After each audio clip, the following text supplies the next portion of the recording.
వినయం గెలిచింది. ఒక అందమైన పల్లెటూరులో విక్రమ్, సౌమ్య అనే ఇద్దరు స్నేహితులున్నారు. విక్రమ్ చాలా తెలివైనవాడు, కాని కొంచెం అహంకారి. సౌమ్య కూడా తెలివైనదే, కాని ఆమె చాలా వినయంగా ఉండేది. ఒకరోజు గ్రామ పెద్ద ఒక కొత్త వంతెన కట్టే పోటీని ప్రకటించారు. ఎవరు ఉత్తమ వంతెన కడతారో వారికి గొప్ప బహుమతి లభిస్తుంది అని ఆయన చెప్పారు. విక్రమ్ వెంటనే ముందుకు వచ్చి, నేనే ఈ పోటీలో గెలుస్తాను, నాకంటే బాగా ఎవరూ కట్టలేరు అని గర్వంగా అన్నాడు. అతను ఎవరి సలహా వినకుండా తన పనిలో నిమగ్నమయ్యాడు. సౌమ్య మాత్రం వంతెన ఎలా కట్టాలో పెద్దలను అడిగింది. ఆమె తన స్నేహితుల సహాయం తీసుకుంది. అందరి సలహాలు వింటూ జాగ్రత్తగా ప్రణాళిక వేసుకుంది.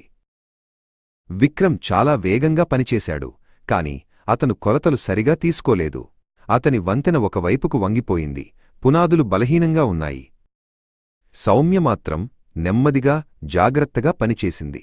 ఆమె ప్రతి చిన్న వివరానికి శ్రద్ధ చూపింది. ఆమె వంతెన దృఢంగా, అందంగా నిర్మించబడింది. పోటీ ముగిసే సమయం వచ్చింది. గ్రామ ప్రజలు, పెద్దలు వంతెనలను చూడటానికి వచ్చారు. విక్రమ్ వంతెనను చూసి అందరూ నిరాశపడ్డారు. అది ఎప్పుడైనా కూలిపోవచ్చని భయపడ్డారు. విక్రమ్ తలదించుకున్నాడు.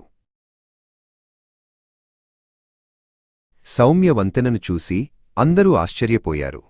అది ఎంత బలంగా, అందంగా ఉందో చూసి ప్రశంసించారు. గ్రామ పెద్ద సౌమ్యను అభినందించారు.